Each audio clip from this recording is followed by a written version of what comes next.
Apaštalų darbų, 2 skyrius nuo 37 iki 41 eilutės. Nuo 37 iki 41. Tie žodžiai vėrė jiems širdį ir jie klausė Petrą bei kitus apaštalus, ką mums daryti, vyrai, broliai?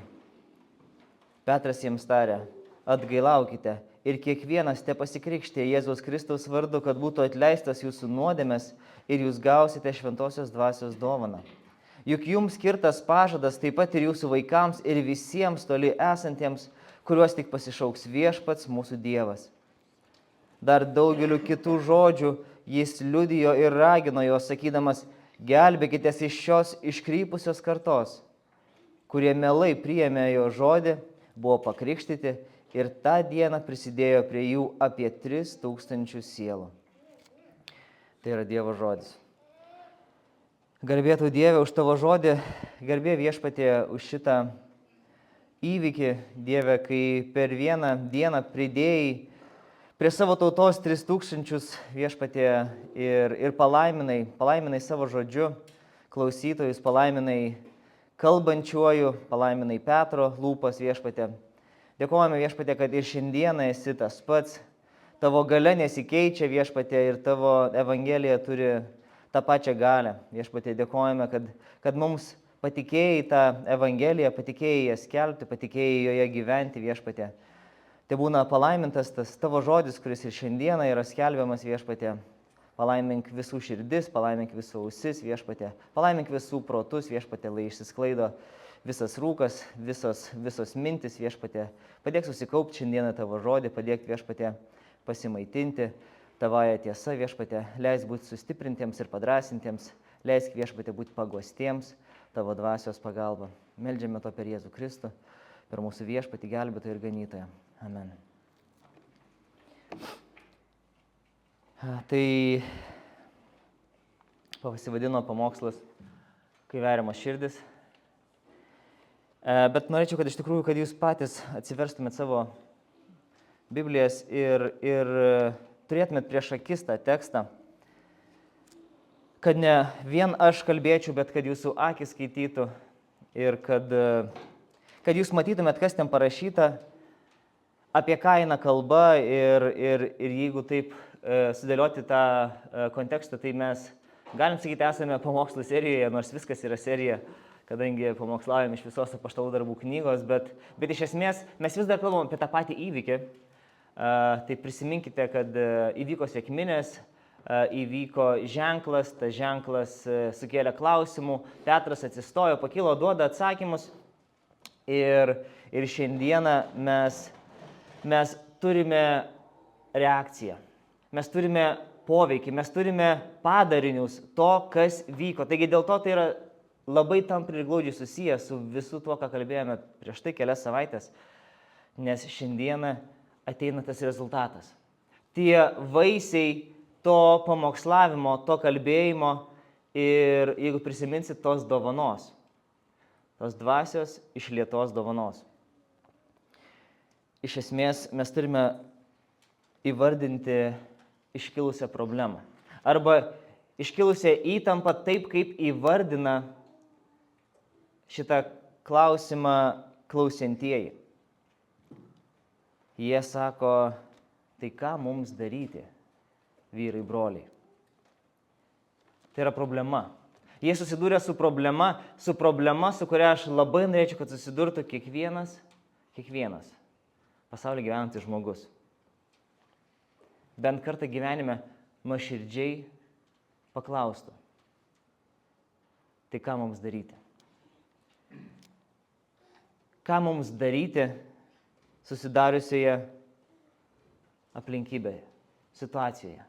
Ką mums daryti, kai mes nebežinome, ką daryti? Ar girdite, iš kokios širdies kyla šitas klausimas? Tai yra problema. Jie reaguoja į prieš tai pasakytus dalykus ir jie susijaudinę kelia klausimą. Jie turi poreikį. Jie susirūpinę dėl savo esamos būsenos. Jie supranta, kad kažkas turi pasikeisti. Kažkas turi būti padaryta, ko jie patys negali išgirdę pamokslą nueiti ir pasakyti. Einu atlikti 3 sekančius žingsnius. Ačiū Petrui už pamokslą, ačiū visi šventieji už spektaklį, mes dabar žinom, ką turim daryti. Ne, ta situacija juos privedė prie klausimo. Nes tai nėra kažkas, ką jie turi padaryti. Tai nėra kažkas, ką jie gali pakeisti. Viską, ką tas klausimas mums rodo, tai yra jų kapituliacija. Ką man daryti? Nes jeigu aš žinočiau, aš jau būčiau seniai padaręs arba netrukus, tučto jau padaręs. Bet tas klausimas rodo jų bejėgiškumą. Tas klausimas rodo jų sudužimą, sužlugimą, pasimetimą ir pasidavimą. Būtent toks yra Petro pamokslo poveikis. Nors galbūt ir ne visiems ten esantiems, bet dalis, o jeigu tiksliau 3000, būtent taip sureagavo į tai, ką mes skaitėme prieš tai. Į tarsi liežuvius, į tarsi vėjo gūsį, į kalbas, kurių nesuprato, į Petro pamokslą, kuris aiškina apie Joelio pranašystę, kuris aiškina apie Dovydo psalmes, kuris aiškina ir nurodo į Kristų. Ir štai yra jų atsakas, štai yra ta reakcija. Jisai pamokslavo jiems apie Kristų, jisai pamokslavo jiems evangelistiškai, jisai pamokslavo jiems tiesiai. Jisai sako, Dievas padarė jį viešpačiu. Jeigu dar tiksliau, tai būtent į tai reaguoja minia. Dievas padarė jį viešpačiu ir mesiju. Ta Jėzų. Ir tuomet jisai atsuko pirštus į juos, kurį jūs nukryžiavote. Šitą frazę nutraukė Petro pamokslą. Šitą frazę privertė juos nebe nustikti savo viduje. Jis sakė, Petrai, atsiprašau, viską suprantu, bet Petrai, ką mums dabar daryti? Tai yra nuostabus evangelizacijos pavyzdys. Jisai eina tiesiai prie esmės. Jisai atskleidžia tikrąją problemą žmogaus, prie kurios mes galime eiti metų metais, išvedžiodami, ieškodami būdų, kaip žmogų privesti galbūt prie tos būsenos, kai mes galbūt galėtume jiems kažką paminėti apie jų poreikį, apie Kristų. Bet ką Petras padaro, jisai tiesiai parodo žmogaus didžiausią problemą. Jisai parodo žmogaus nuodėmę.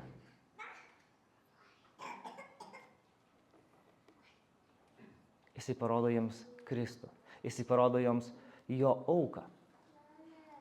Nes sako, tą Jėzų, kurį jūs piktadarių rankomis nukryžiavote, tą Jėzų Dievas paskyrė būti atpirkimu. Tai jis leido jums įteikti jį romiečiams, kad jie prikaltų jį prie kryžiaus, nuplakdinę ir nužudę.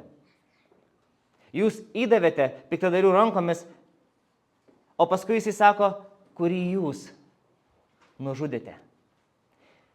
Jūs nužudėte, jūs atidavėte, jūs prakeikėte. Ir galvojau atgailoje įdėti skaitinį bet labai buvo sudėtingas jisai iš pokalbio tarp Jėzaus piloto ir minios. Bet kai prisiminkit, ką sakė minia tą dieną, aš esu garantuotas, kad žmonės, kurie tą akimirką sėdėjo prie Poncijaus tų rūmų ir šaukė jam, nukryžiuokite jį, nukryžiuokite jį.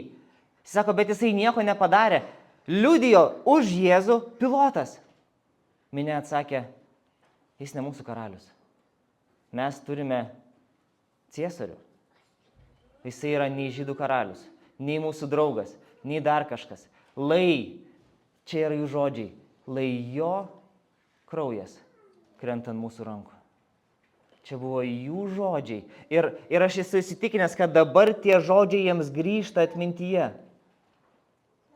Kai Petras sako, jūs piktadarių rankomis, arba jūs nukryžiavote, jie prisiminė, kaip jie sakė, šalin su Kristumi, šalin su Jėzumi. Atiduokit mums Barabą. Tegul jo kraujas krinta ant mūsų rankų. Ar suprantame tą problemą, kurią jie dabar iškelia Petro padedami, bet ir patys prisimindami, kad tai yra jie, kas nukryžiavo Jėzų. Kad tai dėl jų kaltės jisai privalėjo ir turėjo mirti. Ir Petras niekiek šito nesigėdijo. Jisai rodė jiems į Kristų, rodė jiems į jo auką, bet taip pat rodo ir Dievo malonę bei Dievo atleidimą. Ar mes suprantame, kad mūsų nuodėmės yra tos nuodėmės, kurios nuvedė Jėzų ant kryžiaus? Mūsų asmeninės nuodėmės.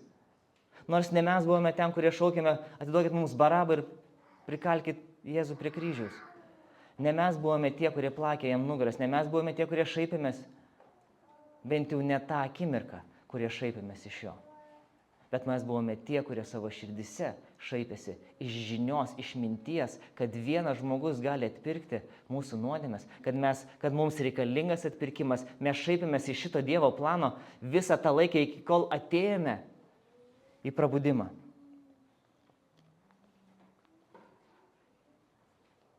Ir dėl to šiandieną nėra jokio kito būdo evangelizuoti. Bendriau, nevadinkim visų kitų dalykų evangelizacija, kai jie nėra tokie. Nes evangelizacija kalba apie mūsų problemą, kalba apie Dievo visavaldiškumą, apie jo gerumą, apie jo šventumą ir kalba apie Kristaus sutaikymą per mirtį ir pasiaukojimą. Ir tai yra būtent tai, ką daro Petras.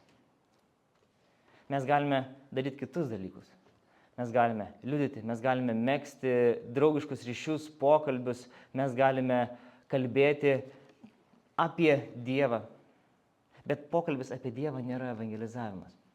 Evangelizavimas yra skelbimas, kuris judinamas Dievo dvasios turėtų verti širdis. Nes tai, kas vyksta čia, yra nuostabus pavyzdys to, kaip tai vyksta ir šiandieną. Petras nenaudojo jokių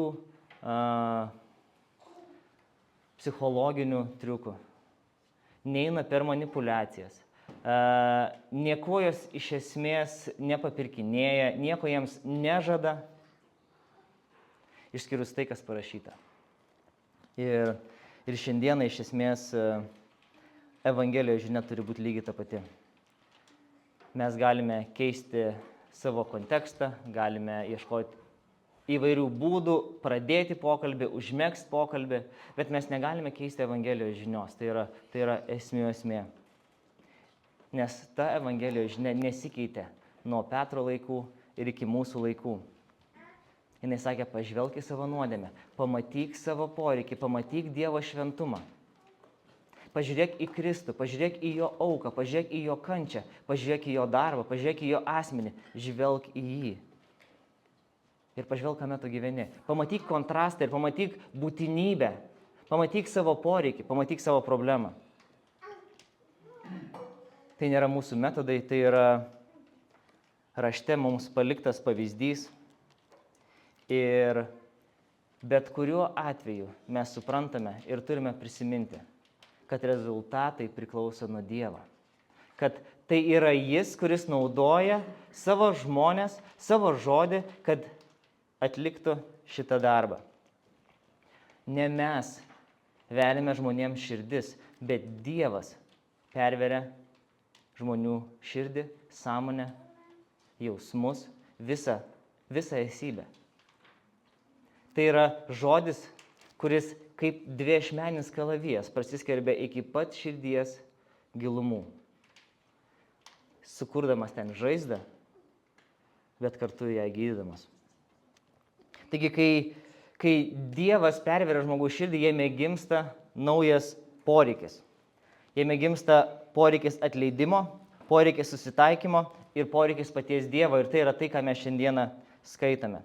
Taigi šioje ištraukoje Lukas, nes tai yra Luko Evangelijos dalis, taip antroji dalis. Jisai parodo, kaip atrodo žmogus, kurį pervėrė Kristaus Evangelijoje žinia. Ir šiandien mes kalbam būtent apie tai. Ne tai, ką žmogus padaro, ne tai, ką Petras padarė, bet tai, ką Evangelija daro. Ne tai, ką žmogus pasirenka, ne tai, kokie yra jo žingsniai. Ne tai yra koksai yra planas arba 10 žingsnių, kaip atsiversti. Ne. Kalba eina apie tai, ką Evangelija daro žmogaus viduje ir išorėje. Taigi, klausimas turėtų būti ne ką mums daryti, vyrai, broliai, kaip sako čia minėję susirinkę, bet ką Dievas daro tuose, kurių širdis veria Evangelijos žinia. Ir pirmas dalykas, kurį daro Evangelijos žinia, tai yra širdies vėrimas. Antras dalykas, Evangelijos žinia suteikia norą, pagimdo norą atsakyti. Taip pat Dievas Evangelijoje žinioje perduoda brolišką pagalbą. Jisai teikia pagalbą, jisai teikia tikrą atgailą, jisai teikia krikšto ženklą ir galiausiai ir svarbiausiai jisai suteikia dvasios dovaną. Tai labai trumpai apie visus tuos 6 dalykus trumpai ir pakalbėsiu. Vieną jau aptariam iš esmės. Perveria širdis, teikia norą atsakyti, teikia brolišką pagalbą, teikia tikrą atgailą, teikia krikšto ženklą ir teikia dvasios dovaną. Taigi būtent taip mes skaitome šitą ištrauką. Jie kelia klausimą, jie nutraukia pamokslą ir sako, vyrai, broliai, ne tik į Petrą, bet visi mokiniai, visi tenai, kurie buvo, kurie gavo to dvasios dovaną, kurie liudijo, kurie kalbėjo, kurie evangelizavo, jie klausė, tai ką mums daryti, vyrai, broliai? Ir Petras jiems atsako, atgailaukite ir kiekvienas te pasikrikštė Jėzus Kristaus vardu. 2 dalykai, kuriuos jie turi padaryti. Kad kas? Kad būtų atleistas jūsų nuodėmės ir jūs gausite šventosios dvasios dovaną. Ir tuomet jisai paaiškina. 2 dalykus jisai pažada ir tuomet paaiškina. Juk taip buvo pažadėta. Juk jums skirtas pažadas. Jums skirtas yra pažadas. Pažadas jau seniai jums yra skirtas. Taip pat ir jūsų vaikams. Ir ne tik jūsų vaikams. Ir visiems toli esantiems. Ir dabar paaiškinimas, kam? Kuriuos tik tai pasišauks viešpats mūsų Dievas. Ir dar daugeliu kitų žodžių jisai liudijo ir ragino jo, sakydamas, gelbėkitės iš šios iškrypusios kartos. Taigi, viskas prasideda nuo perverto širdies. Ne nuo sprendimo, ne nuo maldos, ne nuo atgailos maldos, kuri neva turėtų paskatinti atgailą. Atgaila yra reakcija perverto širdies. Ne nuo krikšto prasideda mūsų tikėjimas, bet nuo širdies. Ir mes privalome išvelgti šito ištraukoje, kad mūsų širdis nėra veriamos pačios. Mes nesame tie, kurie sugebam savo širdis įtikinti būti pervertoms. Širdis jų buvo veriamos.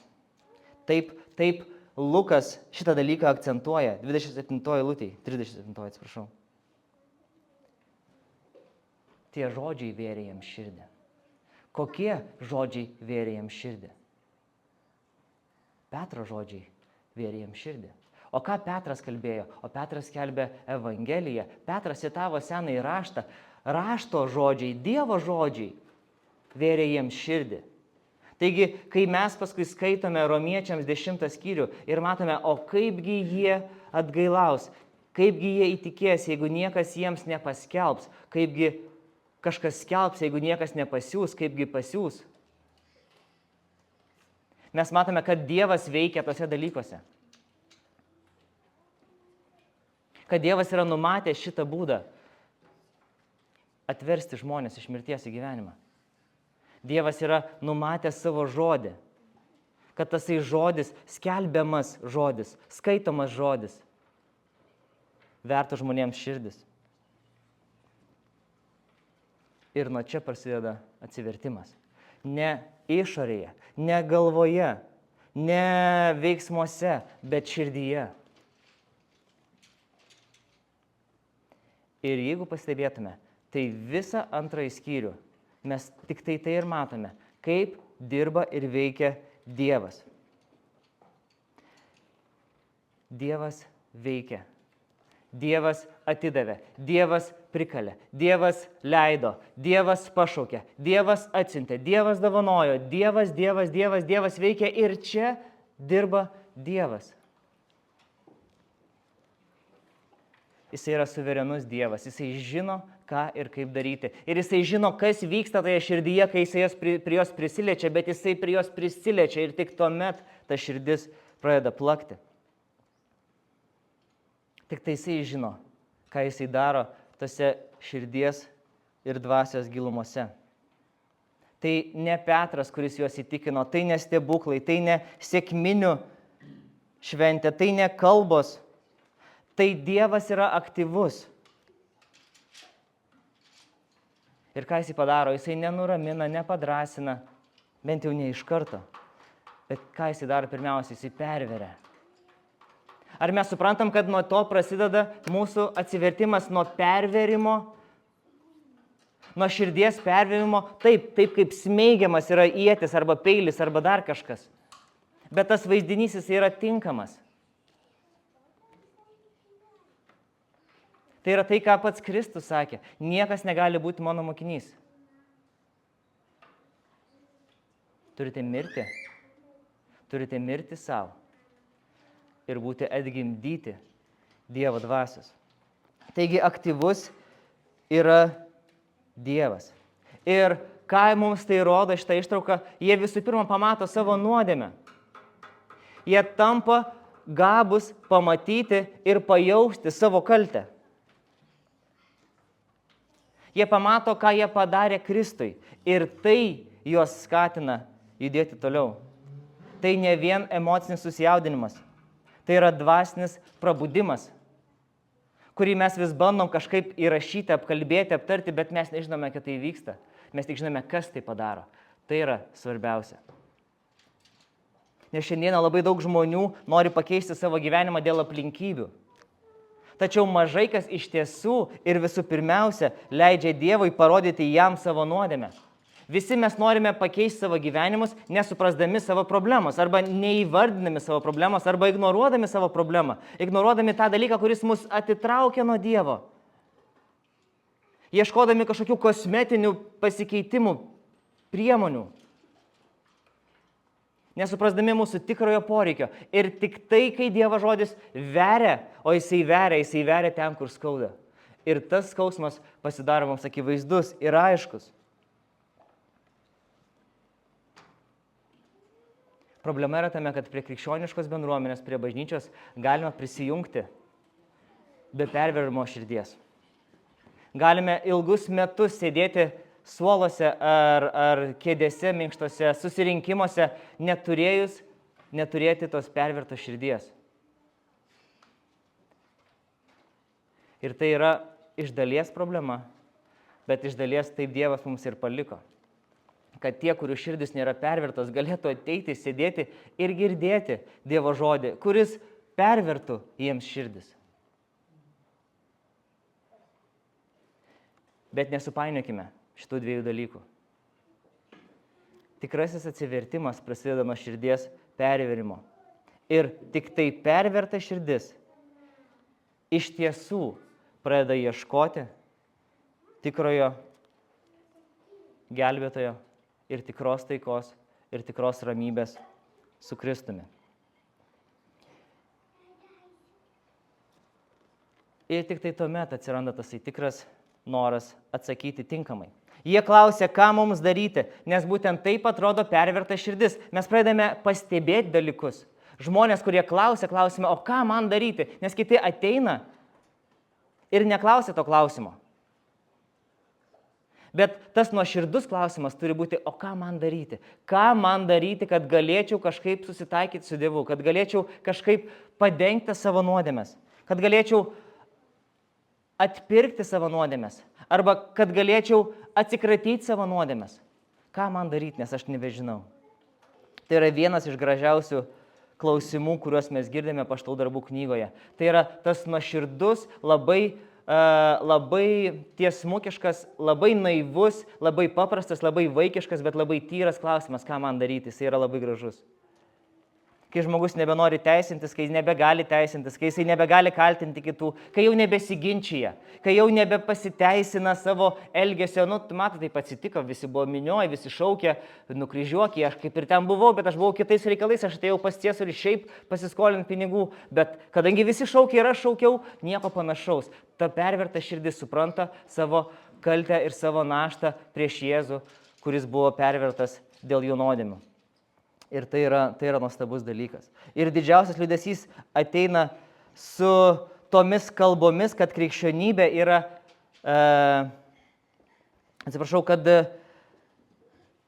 kad kai atsiverčia žmonės, Evangelija praneša ne tik tą gerą naujieną apie Kristaus mirtį, bet ir prisikėlimą.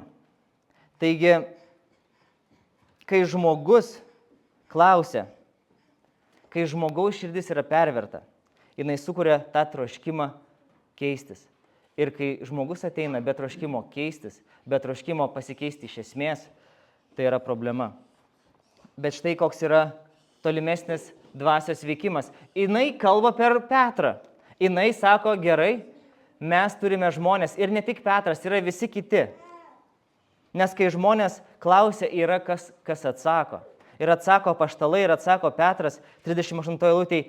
Ir noriu atkreipti dėmesį, kad Dievas savo žmonės gelbsti neizoliuotai. Jisai dovanoja bažnyčią, jisai dovanoja bendruomenę, dovanoja vyresniuosius, dovanoja brolius ir sesės. Ir krikščioniškas gyvenimas nuo pat pirmos dienos vyksta bendruomenėje. Ir jie ne vakuume klausia klausimus. Jie turi kam užduoti tą klausimą. Jie turi, kas pamokslauja. Jie turi, kas supranta Dievo žodį. Jie turi žmogų, kuris yra pilnas šventosios dvasios ir kuris gali jiems atsakyti. Ir nusidėjėliai klausia. Ir ačiū Dievui, kad jie turi ko klausti. Nes liūdesys yra, kai žmonės įsivaizduoja, kad krikščionybė yra asmeninis reikalas tarp tavęs ir Dievo. Ir tai nieko bendro neturi nei su bendruomenė, nei su visuomenė, nei su tikinčiųjų draugija. Taip mes pasisavinam krikščionybę ir sakom, tai yra tarp manęs ir Dievo. Ir didžioji dalis žmonių šiais laikais sako, tikėjimo reikalai yra asmeniniai reikalai, kurie turėtų būti neviešinami. Bet jų išpažinimas yra viešas. Jų klausimas yra viešas ir atsakymas yra viešas ir tas atsakymas nėra izoliuotas nuo bendruomenės. Krikščionybė negali būti gyveninta savarankiškai ir tai mes labai aiškiai matome kitose laiškose, kurie kalba apie vieni kitus, kurie kalba apie pagalbą, nešiojimą, vienų kitų naštų, džiaugsmą kartu. Nėra nei vieno atvejo. Netgi Apaštalų darbų tas eunuchas, kuris įtikėjo. Mes ir apie jį žinome ir kalbame, kad kažkokiu būdu krikščionybė nukeliavo į Afriką ir labai anksti. Ir kad tas eunuchas, kuris skaitė Izaijo pranašystę, greičiausiai arba ko gero tą žinią, kurią gavo, skelbė ir kitiems. O tie, kurie skelbė tą žinią kitiems, paskui pamatysime, kaip Jeruzalėje pradėjo rinktis kartu. Nėra tokio dalyko, kad ačiū už žinią, aš važiuoju gyventi savo, su Jėzumi taip nėra. Visi yra buriami kartu į bendruomenę. Ir jie turi tą patį Dievą, jie turi tą pačią problemą. Kitas dalykas, ką jie turi, tai tikrą atgailą. Taigi, koks yra tas Dievo žmogaus atsakymas, ką atsako jam Petras, turėdamas dvasią, turėdamas išmintį, turėdamas pažinimą, turėdamas supratimą ir kviesdamas juos klausti klausimą. Štai yra koks atsakymas.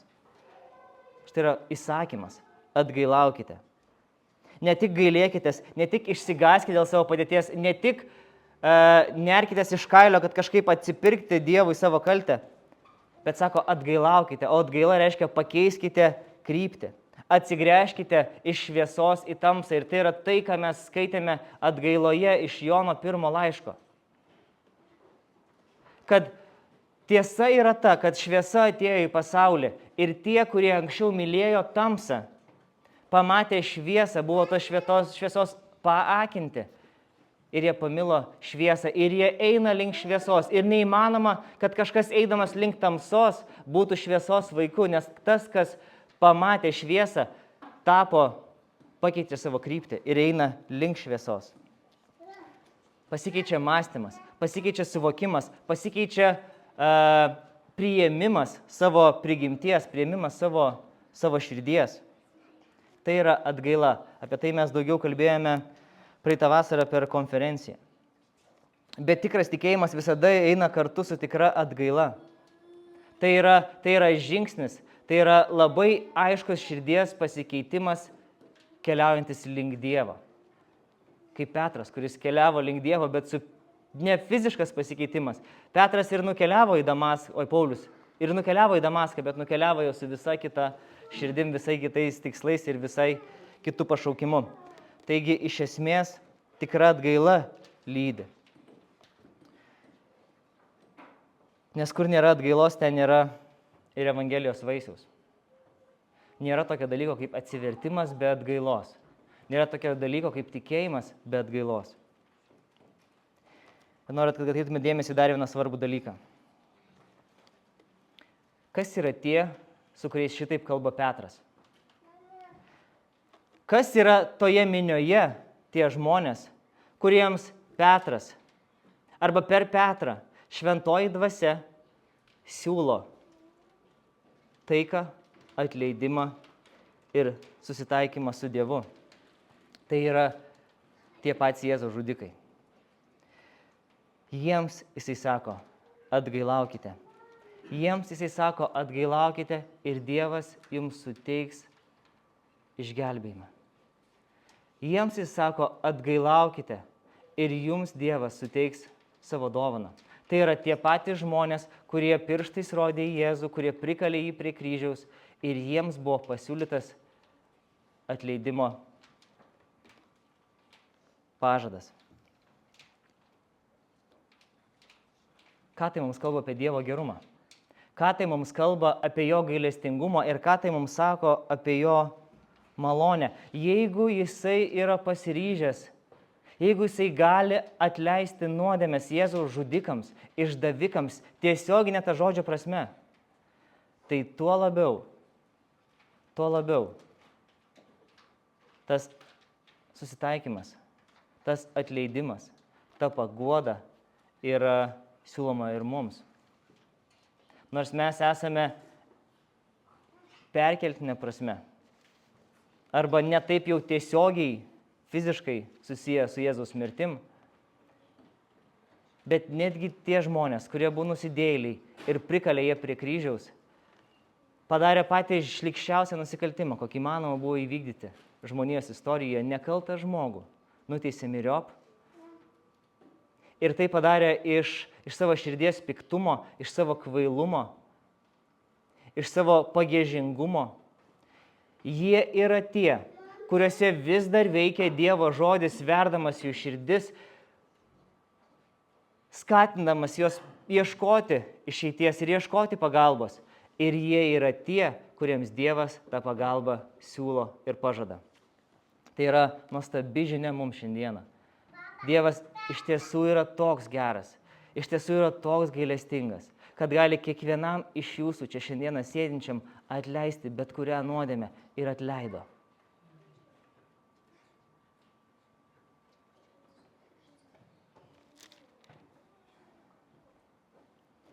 Mūsų visuomenė mėgsta kalbėti apie priėmimą ir toleranciją, bet Biblija visų pirma kviečia į atgailą. Raštas nebėga nuo priėmimo ir tolerancijos temos, bet jisai ją pastato į tinkamą kontekstą. Visų pirma, atgaila.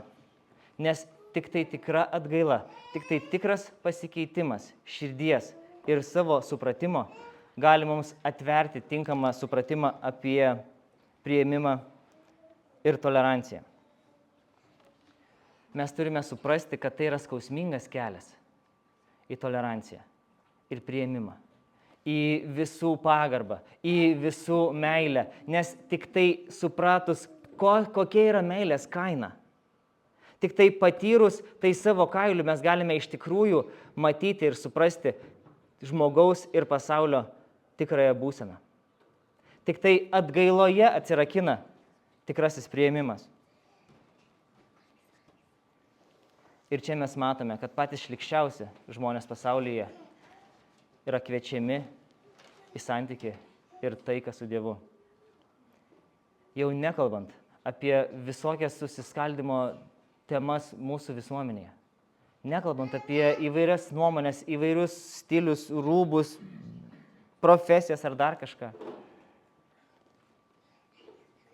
Bet tik tai supratus, kad šlykščiausias nusidėjėlis Dievo akyse yra priimtinas ir gali būti išgelbėtas, mums padeda suprasti, kaip mes turime gyventi visuomenėje.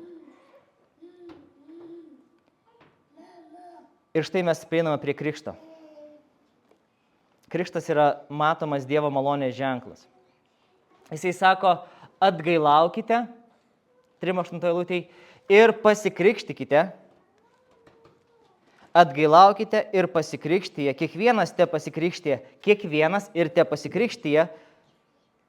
Tai mums nurodo apie veiksmą, kurį žmogus turi padaryti atgailavęs arba atgailaudamas. Te pasikrikštyti Jėzus Kristus vardu, kad būtų atleistos jūsų nuodėmės ir jūs gausite šventosios dvasios dovaną. Dievas davė krikštą. Dievas duoda krikštą, Dievas įsako krikštą, sako, kiekvienas, kurio širdis yra veriama, kuris atgailauja, tegul eina ir pasikrikštyje. Ir ne baptistai sugalvojo krikštą. Ir krikštas net nėra procedūra, į kurią mes čia turime atkreipti dėmesį. Mes turime suprasti, kad krikštas neišgelbsti, kad krikštas tik tai liudija.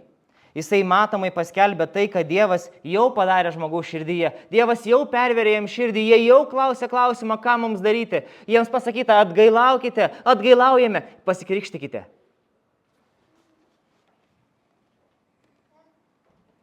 Parodyk savo ir visam pasauliui, kad tu mirei ir buvai prikeltas kartu su Kristumi.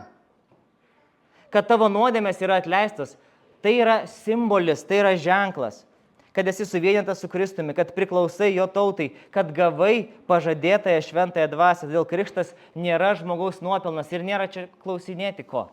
Ar tu pakrikštytas, ar tu pasikrikštėjai, ar tu krikštytas.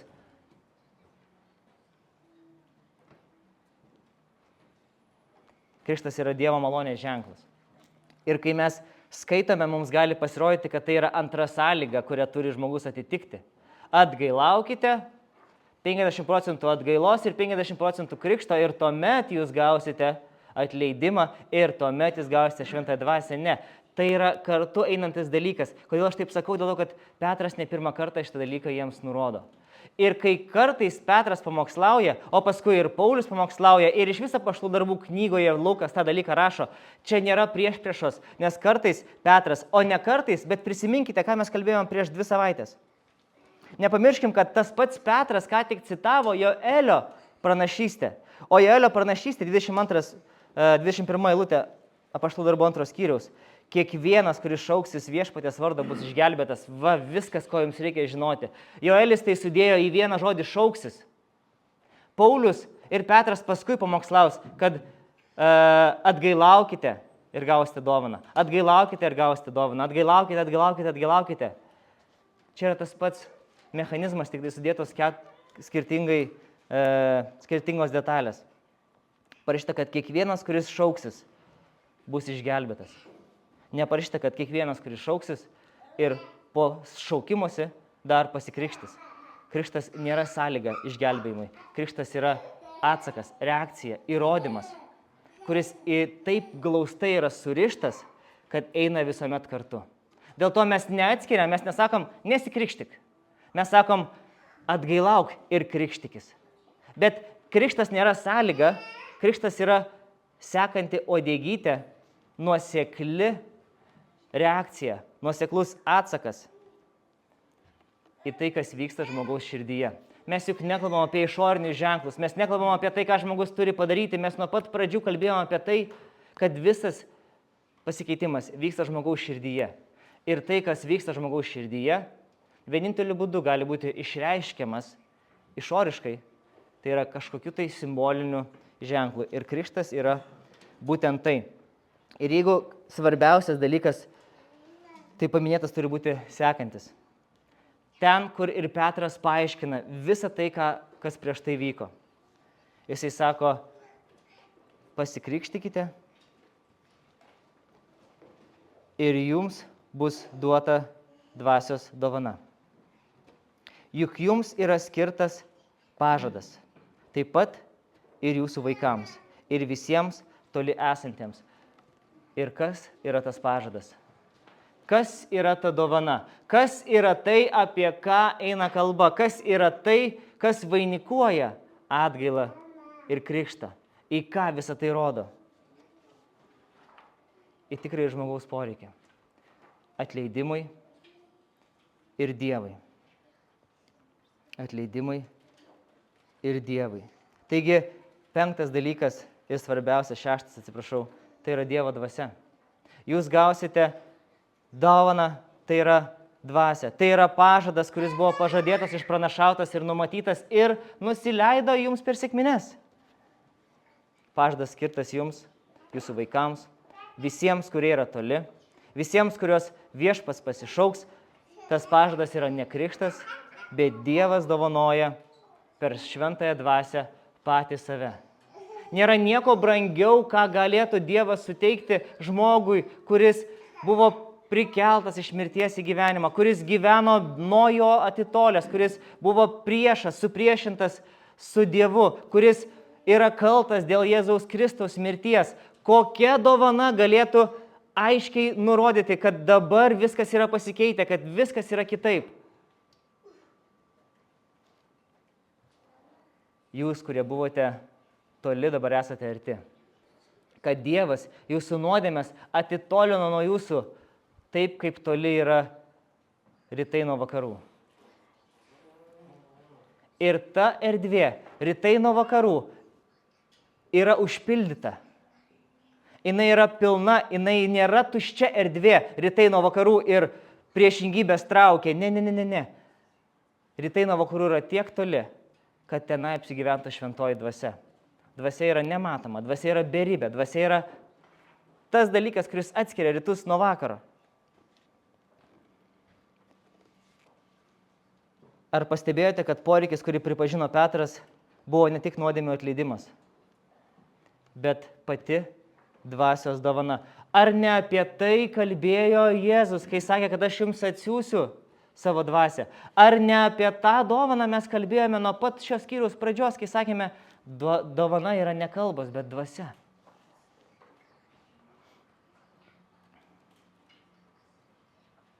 O dabar prisiminkit Senąjį testamentą. Prisiminkit, ką kalbėjo Jeremijas, ką kalbėjo Ezekielis, nes būtent tai jis ir žadėjo Dievas per savo senuosius pranašus. Ką jisai kalbėjo apie naują sandarą, kuri ateis, kuri bus kitokia.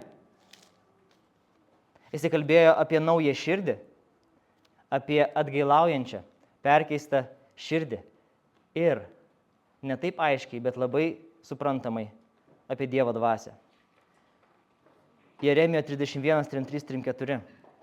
Štai kokią sandarą aš sudarysiu su Izraelio namais, tomis dienomis arba toms dienoms praėjus, aš įdėsiu savo įstatymą į jų vidų ir įrašysiu į jų širdis. Širdis.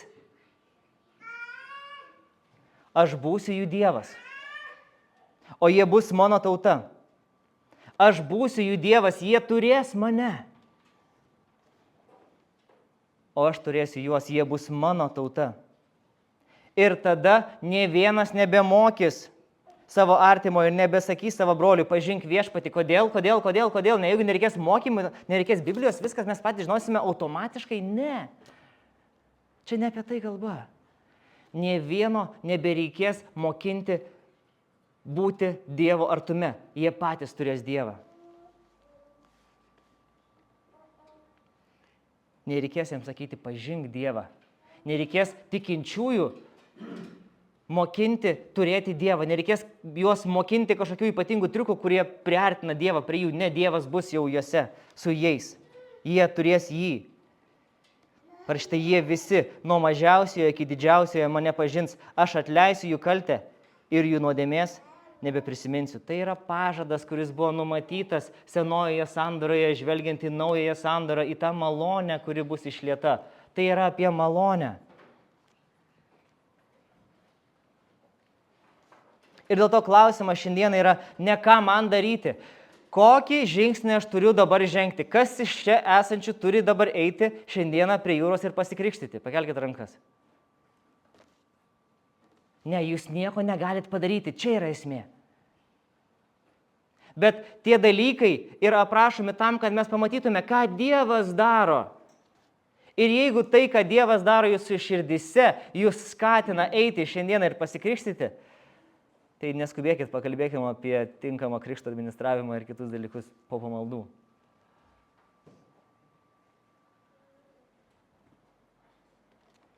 Nes tai yra būtent tai, kas sekė po visų šitų dalykų. Ir dar daugelį dalykų Petras jiems ir kiti kalbėjo, sakydami, gelbėkitės iš šitos iškrypusios kartos, pamatykite savo situaciją, pažiūrėkit, kas darosi aplinkui, pažiūrėkit, kur keliauja pasaulis. Žiūrėkit, kad nekeliautumėt su juo. Perspėjimas. Ir štai, kas vyksta. Komentaras iš Luko. Lukas dabar aprašo tos įvykius ir komentuoja. Tarsi postscriptum, sako, kurie mielai priėmė jo žodį, buvo pakrikštyti. Ir tą dieną prisidėjo prie jų apie 3000 sielų. Kas mielai priėmė šitą žodį. Kieno širdis buvo perverta. Tie, kurie klausė, ką man daryti, naiviai, gražiai, nekaltai, tyrai, pažeidžiamai, klausė, ką man daryti, atsakymas buvo jiems toks. Jūs nieko negalite padaryti. Bet tai, kad jūsų širdis yra veriamos, man sako, kad jumise Dievas daro darbą. Ir štai kokį darbą jisai duoda. Suteikia jums atgailą, suteikia jums nuodėmių atleidimą ir suteikia jums šventąją dvasią. Jūsų klausimas tai yra įrodymas, kad jūs ką tik gavote dvasios dovaną, nes taip ir buvo pažadėta nuo Joelio ir nuo Senojo testamento ir per Dovydą ir visus kitus. Nes kiekvienas, kuris šauksis viešpaties vardą, bus išgelbės. Ir šitas pažadas yra jums, kurie šiandieną jau klausėte. Šitas pažadas jums jau yra ne ką daryti, o ką mes turime, ką mums dabar daryti su šita žinia, su šito supratimu. Kad aš nužudžiau Jėzų Kristų, dėl manęs jisai buvo prikeltas, ką man daryti, nieko nedaryti. Tavyje jau veikia šventoji dvasia. Tas pažadas, bet gerai, kad klausi klausimo, nes tas klausimas man parodo, kas vyksta tavo širdį. Kad Dievas tau suteikia atgailą, kad tu gailiesi ir klausi klausimą, esi nusižeminęs prieš viešpatį ir kreipiesi į Dievo tautą. Apie tai ir kalbėjo Senas testamentas. Šitas pažadas yra jums, jūsų vaikams ir toli esantiems. Nedėkim čia taško kaip presbiterionai. Jums ir jūsų vaikams, kiti toli esantis, tai presbiterionai kitose bažnyčiose. Ne. Kiek jums, jūsų vaikams, toli esantiems, visiems, arti esantiems, toli esantiems, dideliems, mažiems, moteriams, vyrams, seniams, jaunuoliams. Visiems, kurios Dievas, kaip čia parašyta, kurios tik tai pasišauks viešpats mūsų Dievas. Jūs viešpats pasišaukia. Jų atsakymas yra, tai ar reikia krikštytis ar ne. Ir tą dieną 3000 buvo pakrikštyti ir priskaityti prie tikinčiųjų bažnyčios sąrašo. Taigi, ką Evangelija padaro su žmogumi? Jinai perveria širdį, jinai pažadina atgailą, jinai suvienyje su Kristumi, jinai padovanoja šventąją dvasią ir jinai prijungia mus prie bažnyčios. Ir visa tai prasideda ne nuo žmogaus, visa tai prasideda nuo Dievo, tai Dievas, kuris veikia. Todėl šiandieną svarbiausias klausimas nėra, ar tu supranti Evangeliją, bet ar Evangelija perveria tavo širdį. Ar Evangelija perveria tavo širdį. Nes kai prisikėlęs Kristus savo šventąją dvasią paliečia žmogų ir žmogaus širdį, jis nebegali likti toks pat. Jisai mažų mažiausiai iškel klausimą, ką man daryti, vyrai, broliai. Amen.